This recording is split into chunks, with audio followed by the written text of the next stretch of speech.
नमस्कार दोस्तों, आपका स्वागत है 10 स्मार्टी हिंदी चैनल में। हम लोग डॉक्टर नगेंद्र का हिंदी साहित्य का इतिहास पढ़ रहे थे। उसमें हम लोगों ने देख रहे थे निरूढ़ भक्ति का। उसमें हमने स्टार्ट किया था अध्याय 4 में प्रेमाख्यान काव्य, ठीक है? उसके उद्गम स्रोत के बारे में पढ़ रहे थे। अब इसी कड़ी में हम आगे देखेंगे प्रवृत्ति विश्लेषण, ठीक है? उससे पहले हम लोगों ने संत काव्य के बारे में देख लिया था, निरूढ़ भक्ति धारा कवि के प्रमुख कवि के बारे में देख लिया था, ठीक है? संत काव्य की सामान्य प्रवृत्तियाँ देख ली थी, ठीक है? प्रेमाख्यान काव्य चल रहा था, उसमें से कुछ उद्गम स्रोत वगैरह चल रहे थे, ठीक है? उसमें से उद्गम स्रोत में मतलब कुछ पैराग्राफ रह गए थे, वो देखेंगे हम लोग, ठीक है? उसके बाद हम लोग स्टार्ट करेंगे हिंदी प्रेमाख्यान की प्रवृत्ति विश्लेषण, ठीक है? काव्य की प्रवृत्ति विश्लेषण। इससे पहले हम लोगों ने यहाँ पर देख लिया था। इसका पढ़ाने का उद्देश्य यही है, एक बार आप लोग इसे समाप्त कर दोगे ना, तो आपके अंदर एक मोटिवेशन आ जाएगा कि हाँ, हमने किताब समाप्त कर दी। अब इसके लिए 40-45 मिनट आप डेली निकाल सकते हो, ठीक है? डेली निकालोगे तो आपके अंदर भी एक संग पढ़ने का बोझ नहीं आएगा, ठीक है? जैसे लगता है कि 2 वीडियो कर सकता है कोई तो 2 कर ले, 3 कर सकता है 3 कर ले, ठीक है? अब इसे छोटे बनाने का यही उद्देश्य है, ठीक है? बनाने के लिए मतलब मैं ये नहीं कह रहा हूँ किसी की आलोचना करूँ कि 2-2 ढाई घंटा भी बना देते हैं लोग, ठीक है? वो भी बन सकती है, अगर से कंबाइन कर दिया जाए तो 2 ढाई घंटे से ज़्यादा भी हो जाएगी। पर यही है 40-45 मिनट इतना सफिशिएंट हो जाएगा कि आप लोग पढ़ रहे हो, ठीक है? इसे पढ़ते रहो और जो कॉम्पिटिशन की तैयारी कर रहा है हिंदी साहित्य से, ठीक है?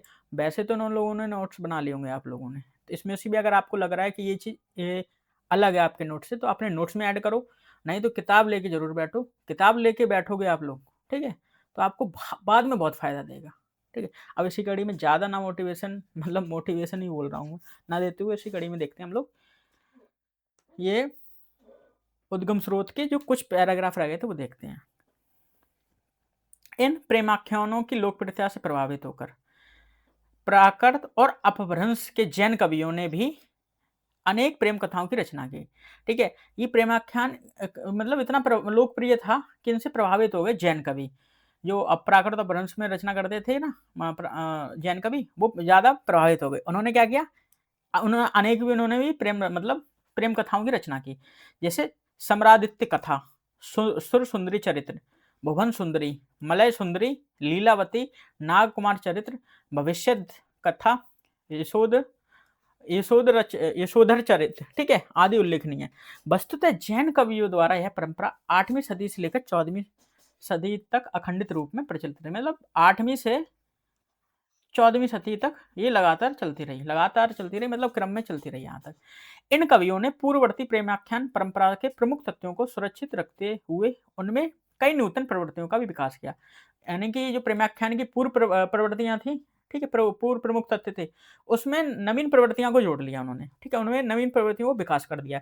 एक तो उन्होंने गद्य के स्थान पर दोहा चौपाई की मिलती-जुलती पद्यात्मक शैली का प्रयोग किया। अब क्या किया उन्होंने, कौन-कौन सी नवीन प्रवृत्तियाँ जोड़ी, ये इंपॉर्टेंट हो जाएँगे, ठीक है? अब इस तरह से क्वेश्चन अब बनने लगे हैं, ये बहुत इंपॉर्टेंट हो जाएगा। क्या जोड़ दिया उन्होंने? एक तो गद्य के स्थान पर उन्होंने दोहा चौपाई से मिलती-जुलती पद्यात्मक शैली का प्रयोग किया, ठीक है? एक तो इन्होंने ये किया। अब दूसरा, नायक की सफलता किसी जैन तीर्थंकर और जैन मुनि जैन धर्म के व्रत उपवास के प्रभाव से दिखाकर, यानी अप्रत्यक्ष रूप से स्वधर्म के महत्व को स्थापित करने का प्रयास किया। इन्होंने अपने धर्म को प्रचार प्रसार करने के लिए इन्होंने क्या दिखाया, नायक की सफलता ना किसी जैन तीर्थंकर है, जैन मुनि है ना, या मतलब जैन धर्म में जो व्रत वगैरह होते हैं, उपवास वगैरह होते हैं, उसके प्रभाव को दिखाया। ठीक है, इससे सफल हुआ है नायक, इनके कारण सफल हुआ है, ठीक है? अप्रत्यक्ष रूप से, यानी कि अपने धर्म का महत्व को स्थापित कर दिया इन्होंने यहाँ पर, ठीक है? यानी कि इनका उद्देश्य यही था कि जैन मतलब कवियों का, कि जैन मतलब प्रसार हो, इनके अपने धर्म को एक स्थापित कर सकें। एक तो इन्होंने ये बदलाव किया था, नवीन प्रवृत्तियों के रूप में ये कर दिया इन्होंने। अब तीसरे रूप में इन्होंने क्या किया? कथा की प्रवृत्ति शांत रस में करने के लिए नायक नायिका को अंत में जैन धर्म में दीक्षित करते हुए उन्हें सन्यास की ओर अग्रसर कर दिया। यानी कि जो कथा की जो प्रवृत्ति चलती थी ना पहले, ठीक है? विवाद हो रहा है, लड़ाई हो रही है उसमें मसनवी शैली में, ठीक है? यानी कि तो उसमें क्या कर दिया उन्होंने? नायक नायिका को मतलब अंत में है ना, मतलब जैन धर्म में दीक्षित करते हुए इन्होंने दिखा दिया कि इन्होंने जैन धर्म में दीक्षित हुए और संन्यास ले लिया। ठीक है, इन्होंने 3 नवीन प्रवृत्तियों को ऐड कर दिया। ठीक है, मतलब 3 नहीं, काफी की हैं इसमें, ये इसमें दी हुई है, पर 3 ही हम लोग देखेंगे। अब इस तरह से क्वेश्चन बन सकते हैं इसमें से क्या क्या ऐड किया इन्होंने। पहला इस तरह से बन सकता है, इन्होंने दोहा चौपाई के स्थान में पदात्मक शैली का प्रयोग किया, ये सही हो जाएगा। ठीक है, आजकल है ना कारण कथन वाले का उसमें से ये पूछ सकते हैं, कूट वाले भी पूछ सकते हैं, ये इस तरह से ऐसे ऐसे। ठीक है, इस तरह के क्वेश्चन बन रहे हैं। ठीक है, और आप लोग ना इसी हिसाब से पढ़ोगे ना तो आपको बहुत ज्यादा फायदा मिलेगा। ठीक है, कि किताब कभी मतलब धोखा नहीं देगी कि अगर मैन एग्जाम होगा कैसी भी होगा कि आप लोग याद तो कर रहे हो, वो तो जरूर है, वो तो सभी लोग याद कर रहे हैं। आप किताब में से ऐसे तथ्य को ढूंढना चालू कर लो तो आपके लिए बहुत फायदेमंद होगा। इस प्रकार इस परंपरा को उन्होंने सांप्रदायिक उद्देश्य की पूर्ति का साधन बनाने का प्रयत्न किया, यानी अपने सांप्रदायिक उद्देश्य की जो पूर्ति है ना, यानी कि वो अपने प्रचार प्रसार के एक साधन के रूप में उन्होंने प्रयास किया उन्होंने। किंतु फिर भी सौंदर्य प्रेम ब्रह की व्यंजना उन्होंने पूर्णतः धर्मनिरपेक्ष दृष्टि का परिचय दिया है। ठीक है, अब इसी कड़ी में आगे है, यह परंपरा महाभारत के प्रेमाख्यानों से लेकर अपभ्रंश के कवियों तक अनेक रूपों तत्वों में प्रवृत्तियों में ग्रहण करते हुई तथा गुजरात राजस्थान अवध प्रदेश में होती हुई आधुनिक भाषाओं में पहुंची। ध्यान रहे, अवधि से पूर्व गुजराती व राजस्थानी से इस परंपरा का प्रचलन हो गया था। अवधि के अनंतर बंगला भाषा में भी इसका प्रसार हुआ। ठीक है, यहाँ स्थानाभाव से इनका सबका विवरण देना संभव नहीं है, किंतु इतना अवश्य कहा जा सकता है कि भारतीय साहित्य की एक सर्वाधिक सशक्त, दीर्घ एवं व्यापक परंपरा है। यानी कि यहाँ पर दीर्घ एवं व्यापक परंपरा का रूप मान लिया इन्होंने यहाँ पर, जिसका प्रसार उत्तर भारत की सभी प्रमुख भाषाओं में हुआ। ठीक है, इतना ही नहीं, बेनफी कीलर हर्टेल प्रवृत्ति यूरोपीय विद्वानों ने भी अपने अनुसंधान में यह प्रमाणित किया कि भारतीय प्रेमाख्यानों की ही एक शाखा सिकंदर के साथ यूनान में पहुंची है। यानी कि इन्होंने बोला 3 लोगों, कौन कौन थे, बेनफी थे, कीलर थे और हर्टल। ठीक है, ये यूरोपीय विद्वान थे। इन्होंने क्या स्वीकार किया, इन्होंने सिकंदर के साथ यूनान में एक शाखा पहुंची जो भारतीय प्रेमाख्यान की थी, जो क्रमशः रोम, इटली, जर्मनी, स्पेन एवं इंग्लैंड के विभिन्न भाषाओं में विकसित होती हुई समस्त यूरोप में फैल गई। इसी शाखा या परंपरा को विश्व साहित्य में रोमांस की धारा कहा जाता है, यानी कि भारतीय प्रेमाख्यान। अब ये क्वेश्चन बन जाएगा यहाँ पर, मैं इसलिए हर छोटे छोटे क्वेश्चन पे पॉइंट आउट करता हूँ कि आप लोगों को एक बार निगाह जाएगी ना तो आप लोग सॉल्व कर लोगे इसे आसानी से। ठीक है, भारतीय प्रेमाख्यान की संख्या को रोमांस की काव्य धारा, यानी कि रोमांस की काव्य धारा किस मतलब शाखा को बोला है, किस उसको बोला है। ठीक है, तो हम लोग भारतीय प्रेमाख्यान को मान सकते हैं। ठीक है, रोमांस की काव्य धारा, ये इतना यहाँ से लेकर ये पॉइंट इंपॉर्टेंट है, ये दोनों मिला के आप इस तरह से पढ़ोगे तो आपका एक क्वेश्चन यहाँ पर क्रिएट हो रहा है। अतः भले ही कुछ विद्वान भ्रांतिवश इस परंपरा को विदेशी घोषित करें, किंतु हमारे विचारधारा से यह शुद्ध भारतीय परंपरा है, जिसमें भारतीय संस्कृति के विकास की रूपरेखा यथार्थ रूप में निहित होती है। ठीक है, अब इसी कड़ी में अब हम लोग देखेंगे हिंदी प्रेमाख्यान काव्य की प्रवृत्ति विश्लेषण। ठीक है, इसके देखेंगे प्रवृत्ति वगैरह को देखेंगे। भक्ति काल की प्रेमाख्यान परंपरा के विभिन्न काव्य ग्रंथों जैसे मृगावती हो गया, पद्मावत हो गया, मधुमालती हो गया, चित्रावली हो गया, रस रतन हो गया आदि का पृथक पृथक परिचय देने से पहले इस परंपरा की प्रमुख प्रवृत्तियों का कतिपय शीर्षों के अंतर्गत विश्लेषण करना उचित होगा। ठीक है, ये ऐसे ही क्या, कुछ नहीं, शुरुआत में बताया क्या है। काव्य प्रेरणा एवं प्रयोजन। इन काव्यों की मूल चेतना को समझने के लिए सर्वप्रथम इनके प्रेरणा स्रोत एवं प्रयोजन का विचार करना चाहिए। जैसा कि अन्यंत्र संकेत किया जा चुका है कि इस काव्य परंपरा के संबंध में यह भ्रांति प्रचलित है कि इससे संबंधित कवि सूफी मतानुयायी थे। ठीक है, एक भ्रांति ये प्रचलित है तथा उनका लक्ष्य सूफी मत का प्रतिपादन या प्रचार करना था। यह बात प्रारंभ में आचार्य रामचंद्र शुक्ल ने उस समय कही थी, जबकि इस परंपरा में 6-7 काव्य ही उपलब्ध थे तथा उनमें से अधिकांश मुस्लिम कवियों द्वारा रचित थे, किंतु अब स्थिति वह नहीं रही। ठीक है, मतलब रामचंद्र शुक्ल ने उस टाइम पे की थी जब मात्र इस परंपरा से है ना के प्रेमाख्यान काव्य परंपरा से मात्र 6-7 ही काव्य उपलब्ध थे जो कि मुस्लिम कवियों द्वारा रचित थे। इसके अनुसार मतलब शुक्ल जी ने इसको बोल दिया कि यह इसका प्रचार-प्रसार करने के लिए सूफी मत का, ठीक है? लेकिन जब बाद में स्थिति क्या रही? बाद में स्थिति अब ये बदल गई कि अब इस परंपरा में 50 से अधिक कवियों का अस्तित्व का पता चला, ठीक है? अब जब बाद में जब शोध हुए, नए-नए शोध हुए मतलब इस हिंदी में काफ़ी काम हुआ है, ठीक है? और जब शोध वगैरह हुए तो उन्हें बाद में पता चला कि 50 से अधिक कवियों के बारे में इससे रिलेटेड कवियों के बारे में पता चला और जिसमें क्या था बहुसंख्यक हिंदू थे। अब 50 में ज़्यादातर हिंदू थे मतलब 36 संख्या बताइए आगे। इन हिंदू कवियों में काव्यारंभ में गणेश, सरस्वती, कृष्ण, ब्रह्मा आदि हिंदू देवताओं की स्तुति करते हुए अपने धर्म पर पूर्ण आस्था व्यक्त की, ठीक है? यानी कि जो हिंदू थे इन्होंने क्या किया जो काव्य आरंभ किया इससे रिलेटेड प्रेमाख्यान काव्य से रिलेटेड तो उन्होंने क्या किया अपने आराध्य हैं गणेश हो गए, सरस्वती हो गए, कृष्ण हो गए यानी कि इनको स्तुति प्रस्तुत की। इतना ही नहीं, ठीक है? इस बात के भी अकाट्य प्रमाण उपलब्ध होते हैं कि इनमें उन अनेक कवि निर्गुण संतमत और सगुण कृष्ण भक्ति संप्रदायों से घनिष्ठ संबंधित हैं। यानी कि यहाँ से ये भी एक तथ्य मिला कि ये इनमें से ज़्यादातर कवि कौन से थे? या तो निर्गुण संतमत से संबंधित थे या कृष्ण भक्ति संप्रदायों से घनिष्ठ रूप से जुड़े हुए थे, ठीक है? इन कवियों को तो सूफी मत में दीक्षित या प्रतिपादक मानने का प्रश्न ही नहीं उपस्थित होता। यानी कि अब इस तरह से हम लोग मान सकते हैं कि जब ये संत मत से जुड़े हुए हैं मतलब निर्गुण संत मत से जुड़े हुए हैं या कृष्ण भक्ति संप्रदाय से जुड़े हुए हैं घनिष्ठ रूप से, तो हम इन कवियों को या तो सूफी मत में मतलब दीक्षित मानने का प्रश्न ही खत्म हो जाएगा। क्या वो जब एक पंथ से जुड़े हुए हैं तो दूसरे से कैसे जुड़े होंगे, ठीक है? सभी मुस्लिम कवियों को केवल मुस्लिम होने के कारण सूफी मान लेना उचित प्रतीत नहीं होता, ठीक है? यहाँ पर एक रामचंद्र शुक्ल के काट यानी कटाक्ष के रूप में देख सकते हैं कि इन्होंने बताया था कि सभी मुस्लिम कवि हैं ना, ठीक है?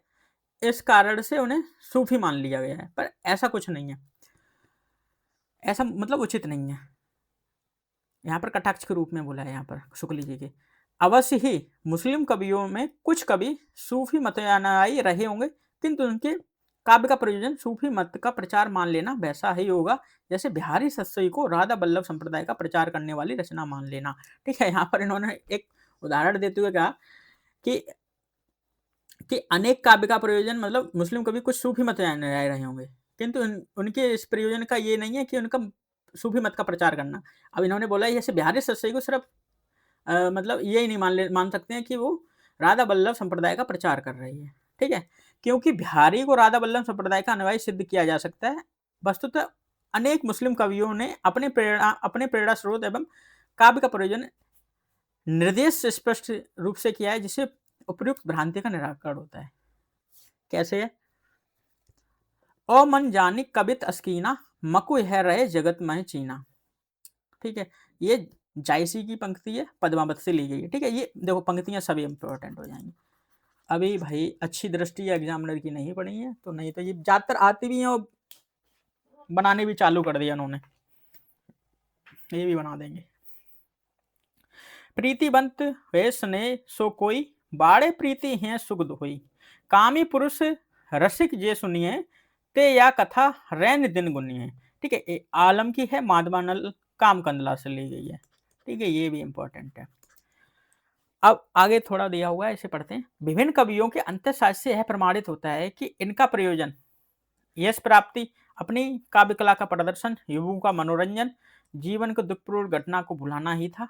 ऐसी स्थिति में इन्हें संप्रदाय विशेष से प्रेरित या प्रचारक मानना उचित नहीं होगा, ठीक है? अब क्या है इनका मतलब मुख्य प्रयोजन क्या पता चलता है कि अंतःसाहित्य से क्या प्रमाणित हो जाता है इनके कि इनका क्या था प्रयोजन? यश की प्राप्ति था, अपनी काव्य कला का प्रदर्शन था, युवकों का मनोरंजन था, जीवन दुखपूर्ण घटना को बुलाना ही था, ठीक है? ऐसी स्थिति में इन्हें संप्रदाय विशेष की प्रेरित या उनका प्रचारक मानना उचित नहीं होगा, ये एंड में बोल दिया गया। अब इसी कड़ी में देखेंगे कथा वस्तु, ठीक है? कथा वस्तु में इस परंपरा का काव्य प्रबंधात्मक शैली में रचित है, यानी कि ये है ना सूफी नहीं बोल सकते इन्हें, प्रेमाख्यान काव्य रचित है। उनमें कथात्मक तत्वों की प्रमुखता ना होना स्वाभाविक है, यानी प्रबंधात्मक शैली में इसलिए कथात्मक तत्वों की प्रमुखता नहीं है, सॉरी कथात्मक तत्वों की प्रमुखता है, ये सॉरी मैं गलत बोल गया। वस्तुतः इस परंपरा का सूत्रपात उपाख्यानों और कथाओं के रूप में है, मतलब एक कथा से संबंधित है इनका। तो इसलिए मतलब इनका सूत्रपात ही ऐसे हिसाब से हुआ है कि इसमें एक कथा होगी, एक उपाख्यान होगा, ठीक है? जैसे व्रत कथा, कथा सरिसागर आदि में घटना प्रधान कथानकों की प्रमुखता है, ठीक है? ये घटना प्रधान कथानक इनमें हैं। किंतु अपभ्रंश एवं हिंदी के प्रेमाख्यानों में कथा वस्तु के अतिरिक्त अन्य तथ्यों का भी सन्निवेश सम्यक रूप से हुआ है, ठीक है? अब जहां तक इनकी कथावस्तु स्रोतों की बात है, वे मुख्यतः 4 हैं। कौन-कौन से हैं? पहला है महाभारत, हरवंश पुराण, विष्णु पुराण आदि पौराणिक ग्रंथ। यानी कथावस्तु के स्रोत के रूप में हम देख सकते हैं चारों को। पहला तो ये हो गया और दूसरा है प्राकृत संस्कृत के परंपरागत कथानक रूढ़ियां, ये दूसरा हो गया। तीसरा है उदयन विक्रम, रतनसेन आदि ऐतिहासिक व अर्ध ऐतिहासिक पात्रों की गाथाएं, ये तीसरे रूप में हम देख सकते हैं। चौथे रूप में देख सकते हैं विभिन्न प्रेमी प्रेमिकाओं को लोक प्रचलित प्रेम कथाएं, प्रेमिकाओं की लोक प्रचलित, ठीक है? ये देख सकते हैं 4 कथा वस्तुओं के स्रोत के रूप में। हिंदी के प्रेमाख्यानों में इन्हीं चारों ही स्रोतों से प्राप्त सामग्री का उपयोग मिश्रित रूप में हुआ है, किंतु साथ ही रचयिताओं की कल्पना शक्ति का भी योग न्यूनाधिक रूप में हुआ है। इसलिए किसी भी प्रेमाख्यान को शुद्ध पौराणिक या शुद्ध ऐतिहासिक नहीं कहा जा सकता है, ठीक है? यहाँ पर बताया या फिर स्पष्ट किया है कि सामग्री है ना, चारों से प्राप्त सामग्री को ना मिश्रित रूप में इनका प्रयोग हुआ है। इसमें मतलब लेखक या रचयिता है, ठीक है? उसकी कल्पना शक्ति का भी मतलब उसका भी कुछ ना कुछ योगदान रहा है, ठीक है? इसलिए किसी भी मतलब प्रेमाख्यान काव्य को ना तो शुद्ध पौराणिक के रूप में देख सकते हैं, ना तो शुद्ध ना पौराणिक या ऐतिहासिक रूप में नहीं देख सकते हैं इसलिए, ठीक है? परंपरागत पौराणिक कथानों को सर्वाधिक प्रिय नल दमयंती का आख्यान रहा है, ठीक है? परंपरागत पौराणिक कथानों में सर्वाधिक प्रिय क्या रहा है? नल दमयंती का आख्यान रहा है, ठीक है? ये बन सकता है, क्वेश्चन बन जाएगा वन लाइनर में, बहुत सही लग रहा है, ये अच्छा लग रहा है, लाइन ही अच्छी लग रही है। जिस पर विभिन्न हिंदू एवं मुस्लिम कवियों द्वारा रचित 6 हिंदी काव्य उपलब्ध हैं, यानी कि 6 हिंदी काव्य तक उपलब्ध हो गए इस पे, इतना प्रिय है ये। हिंदू मुस्लिम में 6 कर दिए। इसके अतिरिक्त ऊषा अनिरुद्ध, कृष्ण रुक्मणी आदि के प्रेमाख्यानों की भी आवृत्ति बार-बार हुई है, इनकी भी आवृत्ति बार-बार हुई है, ऊषा अनिरुद्ध, ठीक है? और कृष्ण रुक्मणी प्रेमाख्यान आदि की। यह सौभाग्य की बात है, इन कवियों ने पौराणिक आख्यानों को रोमांटिक तत्वों का विस्तार देते हुए उनकी आधारभूत भावना और धार्मिक मर्यादा को सुरक्षित रखा है, ठीक है? मतलब रोमांटिक तत्वों को विस्तार देते हुए ना, जो इनसे संबंधित जैसे उषा अनिरुद्ध, कृष्ण नल दमयंती आदि ये रचनाएं है ना, इनकी आधारभूत भावना है ना और धार्मिक मर्यादा को एक तरह से सुरक्षित रखा है कि उसके साथ ज़्यादा इतनी छेड़छाड़ नहीं की है कि वो मतलब बेकार लगने लगे, कि एक तरफ से अमर्यादित दिखा दे, इस तरह से इन्होंने नहीं किया है। किंतु पौराणिक कथानकों से भी अधिक उपयोग प्राकृत संस्कृत और अपभ्रंश की कथा साहित्य से प्राप्त कथानक रूढ़ियों से हुआ है, ठीक है? जो पौराणिक से भी ज़्यादा कहाँ से प्राप्त हुआ है? एक तो प्राकृत से प्राप्त हुआ, संस्कृत और अपभ्रंश कथा साहित्य से ज़्यादा प्राप्त हुआ है, ठीक है? कथानक रूढ़ियों का। जैसे अब क्या उदाहरण दिया उन्होंने? जैसे नायक और नायिका का जन्म माता-पिता के विशेष प्रतिनिधि से किसी देवी-देवता की आराधना के फलस्वरूप होना, ठीक है? यानी नायक-नायिका का जन्म होता है कि किसी देवी की देवता के एक आराधना के फलस्वरूप उनके आशीर्वाद के रूप में होना, ठीक है? नायक-नायिका का पारस्परिक परिचय या स्वप्न दर्शन, ठीक है? यहाँ पर नायक-नायिका का अपना मतलब स्वप्न दर्शन में परिचय होना। चित्र दर्शन या तोते द्वारा गुण कथन में अप्रत्यक्ष रूप से होना, ठीक है? चित्र के माध्यम से या कोई तोता हो, कोई पक्षी हो, उसके द्वारा अप्रत्यक्ष रूप से उसकी वर्णन बताना। शिव मंदिर या फुलवारी में नायक-नायिका की भेंट, यानी कि शिव मंदिर हो गया या फुलवाड़ी, यानी कि आजकल गार्डन वगैरह होगा, यहाँ पर गुप्त रूप से नायक-नायिका को भेंट हो जाती है। नायक का किसी अन्य सुंदरी को राक्षस से बचाकर विवाह कर लेना, ठीक है? नायक ना किसी अन्य सुंदरी जैसे मतलब राक्षस द्वारा उसको परेशान करता है, तो नायक उसको बचाकर उसका साथ मतलब विवाह कर लेता है। अब इसे समझाने की कोई बात नहीं, ये तो सीधे-सीधे ही बता सकते हैं। वस्तुतः इन कथानक रूढ़ियों को मूल स्रोत पूर्ववर्ती भारतीय साहित्य है, यानी कि ये सब कथानक भारतीय साहित्य से संबंधित हैं, ठीक है? महाभारत के नल दमयंती आख्यान तथा हरिवंश पुराण के ऊषा अनिरुद्ध व कृष्ण रुक्मणी के प्रणय प्रसंगों में अनेक कथानक रूढ़ियों मूल रूप में उपलब्ध होती हैं, ठीक है? जो ये रूढ़ियाँ है ना, ये मूल रूप से उपलब्ध हो जाती हैं इन पुराणों में, जिनका विकास विस्तार क्रम से प्राकृत संस्कृत की भी कथाओं, अपभ्रंश और चरित्र काव्यों में हुआ है। यहाँ यह उल्लेखनीय है कि कथानक रूढ़ियाँ फारसी प्रेमाख्यानों में उपलब्ध नहीं होती हैं। इनका आधार भारतीय साहित्य को ही मानना चाहिए। जो कथानक रूढ़ियाँ हैं ना, जो हमारे भारतीय साहित्य में उपलब्ध है ना, वो फारसी प्रेमाख्यान काव्य में उपलब्ध ही नहीं होती, प्रेमाख्यानों में उपलब्ध ही नहीं होती हैं। ठीक है? अब इसी आधार पर इन्हें भारतीय साहित्य का ही मानना चाहिए, इन्होंने यहाँ पर स्पष्ट कर दिया है। ठीक है? अब इसी कड़ी में हम लोग इसी आगे देखेंगे इसी में कि हिंदी के जिन कवियों ने अर्ध ऐतिहासिक या मौलिक कथानों को आधार बनाया है, उन्होंने उपयुक्त रूढ़ियों का प्रयोग प्राय किया है। अतः कहना चाहिए कि अधिकांश हिंदी प्रेमाख्यानों का कथा तत्व पूर्ववर्ती भारतीय कथा रूढ़ियों का ही विभिन्न रूपों में संयोजित रूप है। दूसरे शब्दों में उनकी मौलिकता परंपरागत कथानक रूढ़ियों को नए नए रूपों में संयोजित और संगठित कर देने में है। नई कथानक रूढ़ियां घटनाओं का आयोजन में नहीं, ऐतिहासिक या अर्ध ऐतिहासिक कथानकों में ऐतिहासिकता को सुरक्षित रखने की भावना का भी अभाव है।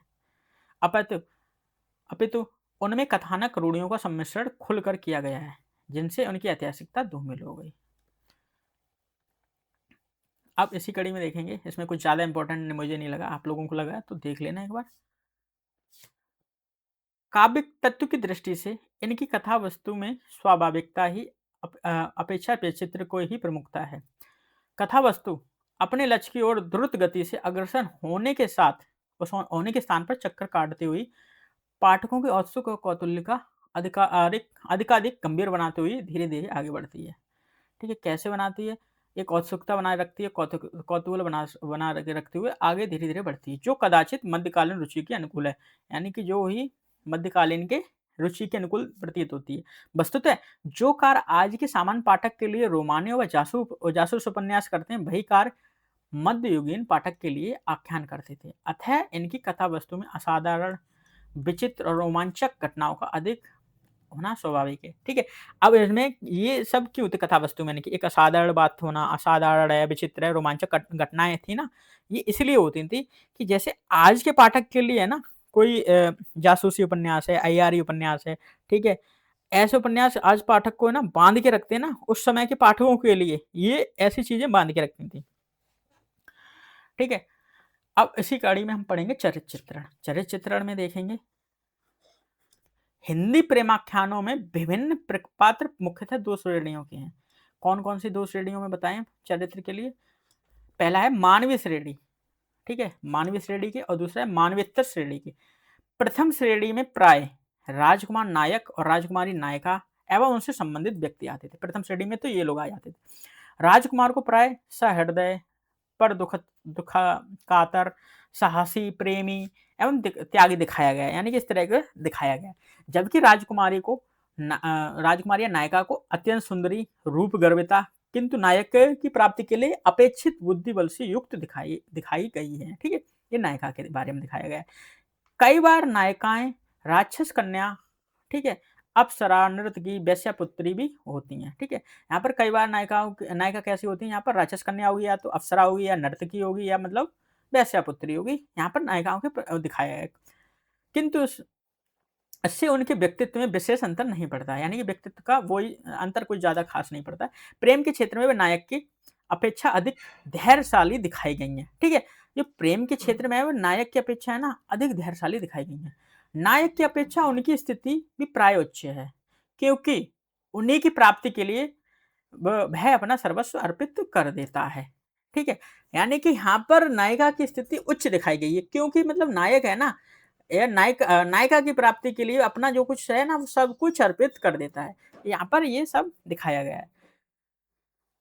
प्रेमाख्यान रचयिताओं में चाहे वो हिंदू हो, चाहे वो मुसलमान हो, भारतीय वातावरण व हिंदू समाज की मर्यादाओं के अनुरूप ही नायक नायिका का चित्रण किया है।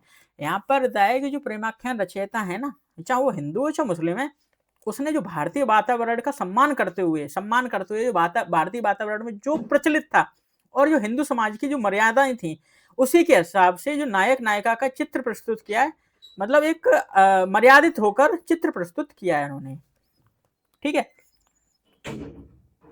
भारतीय समाज में इसी कड़ी में हम आगे देखेंगे भारतीय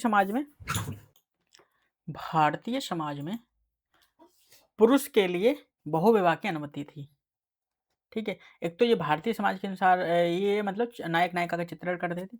अब इन्होंने बताया कि भारतीय समाज में ना जो पुरुष थे ना, वो बहुविवाह करते थे, इसलिए वो एक से अधिक विवाह कर सकते थे। जबकि नायिकाएँ भारतीय परंपरा के अनुसार पातिव्रत्य का पालन करती थीं। जो नायिका थीं वो मतलब पातिव्रत्य का पालन करती थीं, करते हुए अंत में सती हो जाती हैं।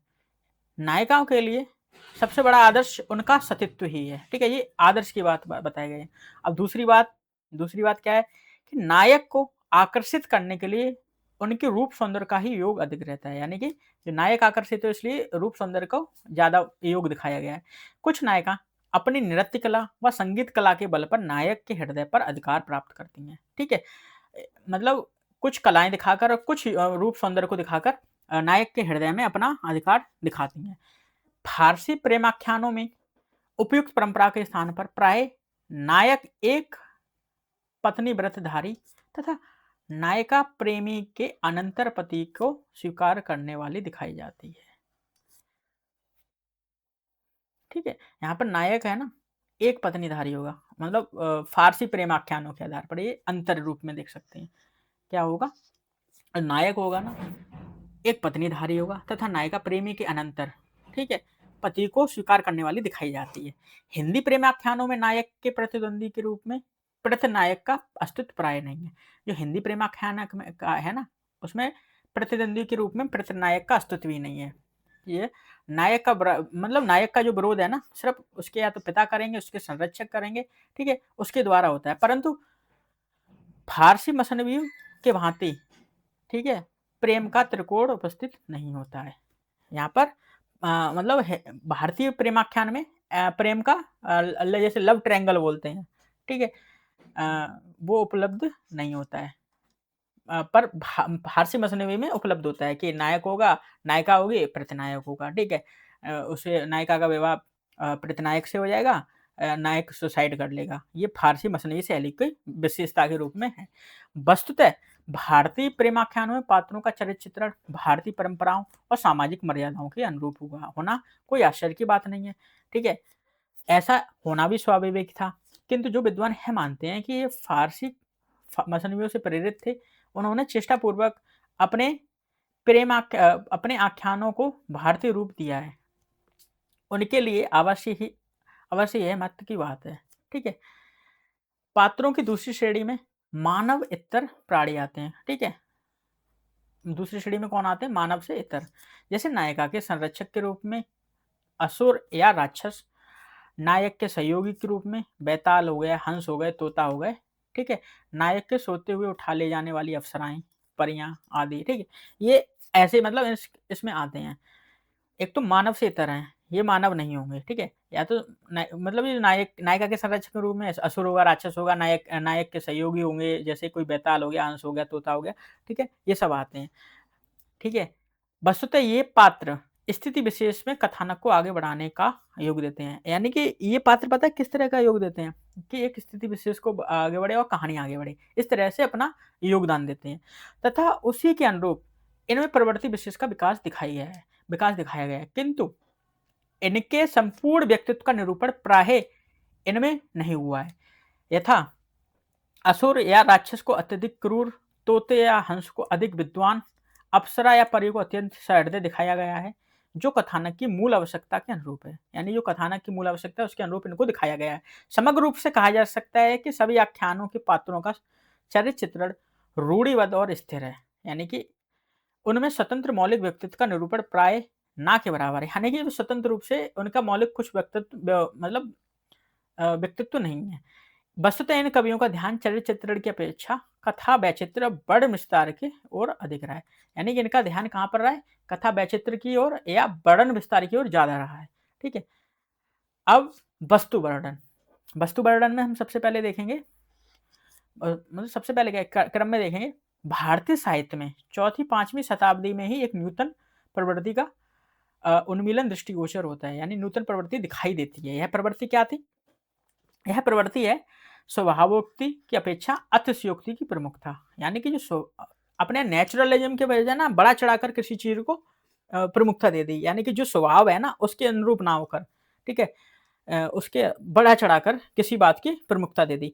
इसी की प्रमुखता के कारण एक और भारतीय काव्य शास्त्र में अलंकार, रीति, वक्रोक्ति जैसे सिद्धांतों की स्थापना हुई और दूसरी ओर बाणभट्ट, दंडी, श्रीहर्ष प्रवृत्ति द्वारा गद्य पद ऐसे ग्रंथों की रचना हुई। ठीक है, इसी प्रमुखता के कारण ये रचनाएं हुई हैं। ठीक है, जिनमें वर्णन विस्तार और चमत्कार को ही काव्यत्व का आधार मान लिया गया है। बाण और दंडी के प्रेमाख्यानों की नायिका में अंग प्रत्यंग का वर्णन सत सत उपमानों के साथ अत्यंत विस्तार से हुआ है। ठीक है, यानी कि इन्होंने बताया कि जो बाण और दंडी की प्रेमाख्यानों की नायिकाओं का जो अंग प्रत्यंग का वर्णन है ना, मतलब ज्यादा बड़ा चढ़ाकर दिखा दिया गया है। यहाँ तक उसके एक तिल के वर्णन के लिए कई पृष्ठ रंग दिए, यानी कि एक तिल का वर्णन है ना भाई, हजारियों 10 मतलब हजारियों तो नहीं, कितने भी ज्यादा पृष्ठ, बहुत ज्यादा पृष्ठों पे एक तिल का वर्णन ही हो रहा है सिर्फ। आगे चलकर न केवल नायक नायिका के सौंदर्य निरूपण को, अपितु प्रत्येक वस्तु, घटना, दृश्य, कार्य, पर्व, उत्सव आदि को अधिक विस्तार के साथ वर्णित किया है। यानी कि वो नायक के सौंदर्य को ही नहीं, यानी कि पर्व है, उत्सव है, किसी वस्तु है, घटना को बहुत ज्यादा बड़ा चढ़ाकर विस्तार के साथ दिखाया गया है। प्रकृति के विभिन्न दृश्यों, वन हो गया, वाटिका हो गई, समुद्र हो गया, पर्वत हो गया, सरिता आदि, इन ऋतुओं का वर्णन इस प्रकार किया गया कि पाठक उनके विवरण में उलझकर मूल कथानक को ही भूल जाता है। यानी कि इस तरह से दिखा दिया गया जो पाठक है ना, उसका मूल कथानक क्या चल रहा है, क्या है, इसका विवरण ये भूल जाता है। दुर्भाग्य से परवर्ती प्रेमाख्यानों में इस प्रवृत्ति का विकास और भी अधिक सबल रूप में हुआ है। ठीक है, अपभ्रंश के चरित काव्यों तथा हिंदी प्रेमाख्यानों की यह प्रवृत्ति समान रूप में मिलती है। यानी कि अपभ्रंश के चरित काव्य और हिंदी प्रेमाख्यानों की ये प्रवृत्ति है ना, संस्कृत वाली, ये समान रूप से मिलती है।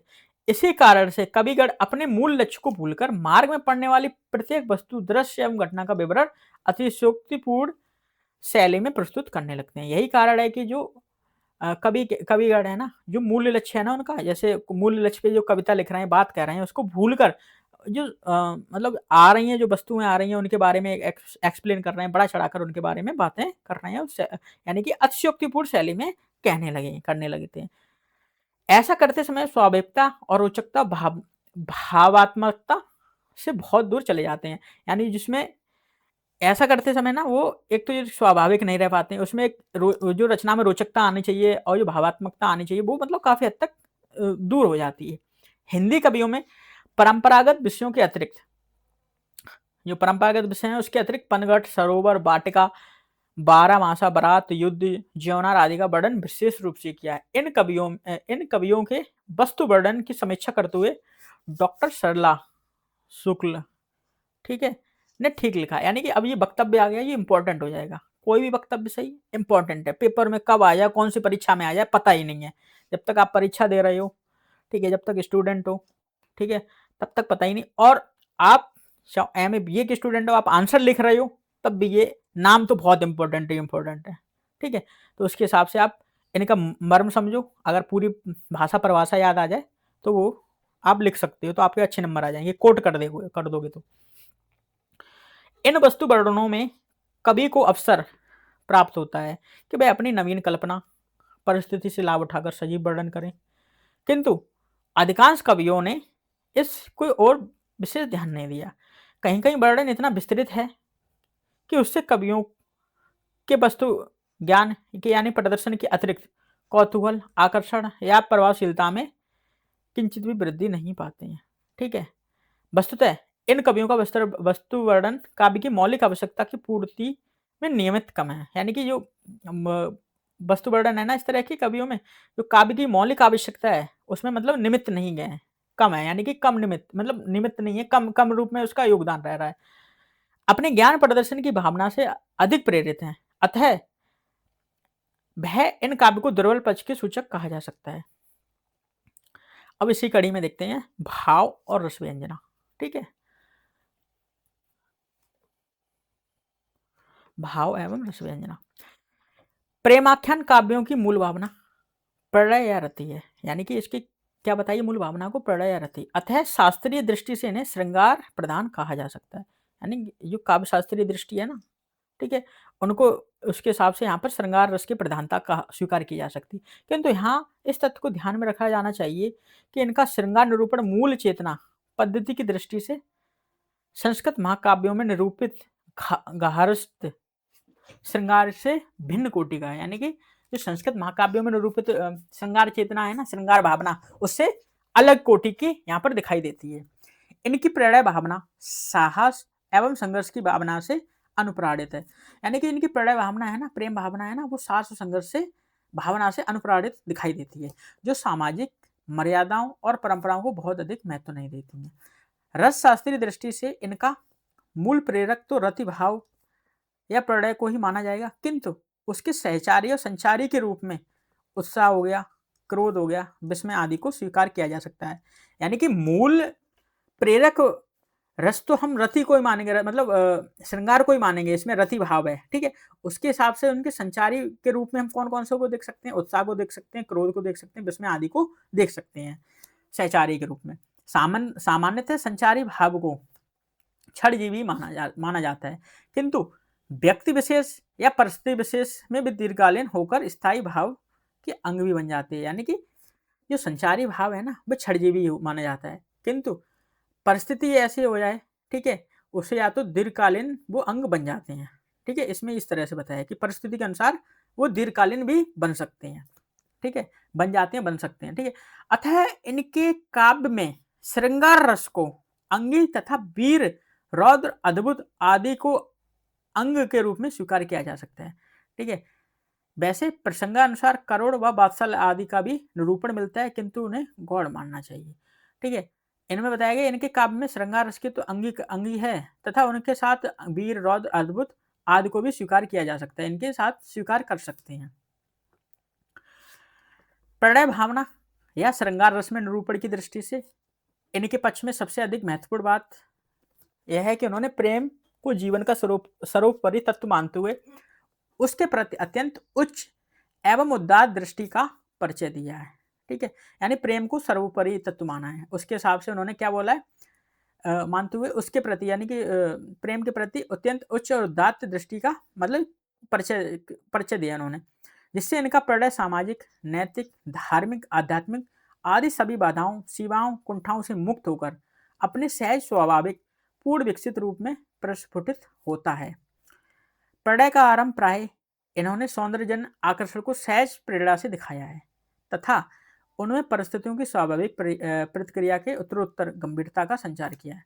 सौंदर्य निरूपण में इन्होंने क्या दिखाया, सौंदर्य निरूपण में नायिका के नक्शिक रूप, रंग, हाव आदि के अतिरिक्त, ठीक है, अब ये तो दिखाया, उसके अतिरिक्त क्या दिखाया उन्होंने, सूक्ष्म गुणों, कला, विशारदता, विविधता आदि का भी समावेश किया है। इन्होंने सौंदर्य निरूपण इस तरह से किया है कि नायिका का नक्शिक रूप, रंग, हाव ये तो दिखाया ही है, उसके हिसाब से है ना उन्होंने सूक्ष्म गुण, जो सूक्ष्म गुण है ना उसके, कला विशारदता है, उसकी विविधता है, ठीक है, इसका भी उन्होंने कहीं ना कहीं मतलब वर्णन किया है।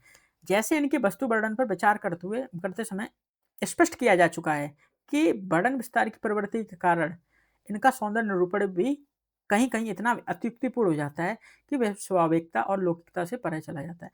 यानी इन्होंने भी कहीं ना कहीं कुछ इतना अत्युक्तिपूर्ण वर्णन कर दिया है, ठीक है, कि सौंदर्य निरूपण का, कि वो एक जिसकी वो स्वाभाविकता है, इसमें लौकिकता है ना, वो एकदम खत्म सी हो जाती है, उससे अलग अलग दिखने लगता है। इससे कई बार आध्यात्मिकता का भी भ्रम उत्पन्न हो जाता है। वर्णन विस्तार की प्रवृत्ति के कारण कई बार यह भी नहीं देखते हैं कि सुंदरी के सौंदर्य का निरूपण वे कर रहे हैं, वह संपूर्ण काव्य में क्या स्थान रखती है। यहाँ तक कि जैसे महान कवि भी इस प्रवृत्ति को मुक्त नहीं दिखाई पड़ते हैं, वह गंभीरता से पद्मावती के सौंदर्य का निरूपण करते हैं, उसी गंभीरता से सहेल की वेश्याओं का, ठीक है, जैसे बादल की नगर वधु का, युद्धस्थल की मदमती नारी, रूपी तोपों के सौंदर्य का भी आख्यान करते हैं। पद्मावती के सौंदर्य की अलौकिकता को तो ईश्वरीय सौंदर्य की व्यंजना कहकर दोष मुक्त कर दिया, ठीक है। यहाँ पर भी बताया कि उन्होंने कि इतने अतियुक्ति के साथ कह दिया है कि वो उससे जायसी जी भी मतलब उससे भी मुक्त नहीं हो सके, उन्होंने भी कहीं ना कहीं कर दिया है, इतनी गंभीरता के साथ कर दिया है उन्होंने। पद्मावती का तो किया है, उसी गंभीरता के साथ क्या कर दिया, सिंहल की वेश्या का भी किया है और बादल की नववधु का भी किया है, ठीक है। युधिष्ठिर की मदमाती नारी का भी इन्होंने कर दिया इतने हिसाब से। लेकिन पद्मावती को तो ये बोल देते हैं कि ईश्वरीय सौंदर्य की व्यंजना है। यह कहकर उनसे तो मतलब छुटकारा पा लेते हैं। अब बात आती है कि सिंहल की वेश्याओं के लिए उन्होंने क्या कहा जाएगा, जिनके दर्शन मात्र से दृष्टा बेसुध होकर गिर पड़ता है। बादल की नववधु को का तो तिलक ही अनेक युगों का प्राणांत कर देने की क्षमता रखता है। इस तरह से उन्होंने बताया। अस्तु सौंदर्य का यह अस्वाभाविक और अतिरिक्त वर्णन आज के पाठक की रसानुभूति में बाधा उपस्थित करता है, किंतु यहाँ वह कल्पना शक्ति की सबलता अनुभूति की सजीवता को अनुप्राणित है, वहाँ अवश्य है प्रभाव उत्पादक और आह्लादकारी सिद्ध होता है। ठीक है, जो आज के पाठक है ना, उनकी रसानुभूति है ना, उसमें एक ना बाधा के रूप में यहाँ पर देखा जा सकता है इस तरह के अत्युक्तिपूर्ण सौंदर्य वर्णन को। ठीक है, ये इस तरह से उन्होंने बताया है। प्रेमाख्यानों के नायक अपने प्रणय सपनों की पूर्ति के लिए प्राय अनेक बाधाओं, विपत्तियों एवं संकटों का सामना करते हुए आगे बढ़ते हैं। ठीक है, जिससे उनके प्रणय अधिकाधिक गंभीर, औदार्य एवं औदात्य का संचार होता जाता है। मनोवैज्ञानिक दृष्टि से भी यह तथ्य है कि काम प्रवृत्ति बाधाओं एवं संघर्षों के योग से भावना के रूप में विकसित होती है। जहां प्रणय के मार्ग में कोई अवरोध उपस्थित नहीं होता है, वहां शारीरिकता के स्तर पर उतरकर शुद्ध भोग विलास या कामुकता का रूप धारण कर लेता है। अतः यह निसंकोच कहा जा सकता है कि इन आख्यानों के नायकों की प्रणय भावना साहस, संघर्ष और आत्मत्याग आदि से युक्त होकर एक ऐसा रूप प्राप्त कर लेती है जिसमें वासना, स्वार्थ, अहंकार का लोप हो जाता है। ठीक है, इसी कड़ी में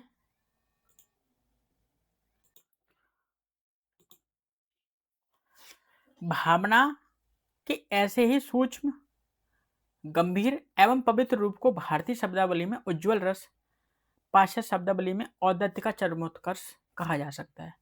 वैसे मध्यकालीन आचार्यों ने उज्ज्वल रस का क्षेत्र केवल राधा कृष्ण के श्रृंगारिक क्रीड़ाओं तक ही सीमित कर दिया है, जो सांप्रदायिक या धार्मिक दृष्टि से ही मान्य कहा जा सकता है। अन्यथा मनोवैज्ञानिक दृष्टि से तो रत्नसेन पद्मावती के आत्मत्यागपूर्ण प्रेम में राधा कृष्ण के संभोग व्यापार की अपेक्षा अधिक स्वच्छता, सूक्ष्मता, पवित्रता एवं उज्ज्वलता दृष्टिगोचर होती है। अस्तु हमारे विचार में इनके काव्य में सामान्यतः प्रेम का अत्यंत उज्ज्वल एवं उदात्त स्वरूप उपलब्ध होता है, जिसे रसराज श्रृंगार का सर्वोत्कृष्ट रूप भी कहा जा सकता है। ठीक है, उपयुक्त निष्कर्ष के विपरीत कुछ ऐसे अपवाद भी उपलब्ध होते हैं जिनमें प्रेम और काम को एक ही मान लिया गया है। ठीक है, यहाँ पर बताया गया प्रेम और काम एक ही है। अतः उनके आख्यानों में जिनमें कवि का लक्ष्य सत्यत्व की व्यंजना करना नहीं है, नायक की अपेक्षा नायिका में वासना का आवेग अधिक दिखाया गया है। उदाहरण जायसी का रत्नसेन जहाँ प्रारंभ से ही शुद्ध प्रणय भाव के अनुप्रेरित दिखाई पड़ता है, वहीं नायिका पद्मावती प्रारंभ में यौन जवर और कामुकता की बाढ़ में बहती हुई दृष्टिगोचर होती है। इसलिए वहाँ अपने अतरंग मित्र तोते से कई उपयुक्त वर खोज देने की याचना करती है। ठीक है, अब पंक्तियां इंपॉर्टेंट है। सुन हीरा मणि कहु बुझाई, दिन दिन मदन सतावे आई। जोवन मोर भयो जस गंगा, देहे देहे हमें लाग अनंगा। कंबल भमर होई बन पावे, कोई मिलाए तन तप बुझावे। यहाँ तन तपनी, यौवन भार, कामोन्माद जैसे निरूपण किया है। वह प्रणय भावना की अपेक्षा काम वासना का अधिक परिचायक सिद्ध होता है, यहाँ दिखाई देता है। यहाँ पर ये इस तरह से बताते हैं। ये यहाँ यह दूसरी बात है कि आगे चलकर परिस्थिति में विशेष प्रभाव से यह वासना निखर कर भावना में परिणत हो जाती है, यानी कि आगे चलकर क्या हो जाती है, भावना में परिणत हो जाती है। जायसी के अतिरिक्त अन्य कवियों ने प्रसंगानुसार वासना के आवेग में संभोग लालसा, कोक शास्त्र के अनुसार रति क्रीड़ा के विपरीत रति आदि का चित्रण अत्यंत स्थूल और नग्न रूप में उपलब्ध होता है। यानी कि इनके कवियों के अनुसार कौन से ये अधिक स्थूल और नग्न रूप में दिखाई देता है। अनेक कवियों ने तो नायक को कामदेव और अपनी नायिका को रति का अवतार घोषित किया है। ठीक है, तो कुछ ने तो स्पष्ट रूप से अपने काव्य का लक्ष्य ही काम कला की शिक्षा देना स्वीकार कर लिया है। यानी कि यहाँ पर कुछ कवि तो इस तरह से दिखाते हैं कि स्थूल और नग्न रूप में दिखा देते हैं सबको, और कुछ तो ये मान ही लेते हैं कि इन्होंने कि काम कला की शिक्षा देने के कारण ही इन्होंने ये सब की है, कविताएँ की हैं। ठीक है? इस दृष्टि से माधवनाल कामकंदला, मधुमालती, रसरत्न, चित्रावली आदि उल्लेखनीय है। ठीक है? ये इस दृष्टि से ये हम लोग इन रचनाओं को देख सकते हैं। फिर भी समग्र रूप में इनमें काम तत्व की अपेक्षा प्रणय भावना ही प्रमुखता है। ठीक है? इनमें काम तत्व की अपेक्षा है ना प्रणय भावना की ज़्यादा मुखरता या प्रमुखता दिखाई देती। वस्तुतः इनके काव्य की मार्मिकता का सर्वोत्तम उदाहरण इनकी ब्रह व्यंजना में उपलब्ध है होता है। ठीक है? ब्रह के क्षेत्र में इन्होंने शुष्क अलंकारिकता और चमत्कार के स्थान पर भावात्मकता एवं अनुभूति का सहारा लिया है, जिससे उसमें पर्याप्त गंभीरता तथा मार्मिकता का संचार हो गया है। यूं इनके ब्रह वर्णन में कहीं कहीं अत्युक्ति के कारण विभत्स दृश्यों का भी आयोजन हो गया है, जैसे रक्त के आंसुओं का गिरना, मांस का गल कर गिरना, प्राणांत हो जाना। वैसे संस्कृत के प्रेमाख्यानों में भी ब्रह की अतिशयता के कारण नायक नायिका के व्याधिग्रस्त होकर त्याग देने के अनेक उदाहरण मिलते हैं। आचार्यों ने ब्रह की 10 दशाओं में उन्माद, व्याधि, जड़ता, मरण आदि को भी स्वीकार किया है, किंतु उनके निरूपण में बृहत्स दृश्यों का आयोजन आवश्यक नहीं। आचार्य शुक्ल ने इसे फारसी काव्य का प्रभाव माना है, जिसे कुछ मुस्लिम कवियों के प्रसंग में ठीक कहा जा सकता है, किंतु इसी के आधार पर ब्रह विस्तार की प्रवृत्ति को अभारतीय मान लेना अनुचित होगा। ठीक है? इसी कड़ी में हम पढ़ेंगे विचार एवं सिद्धांत। अब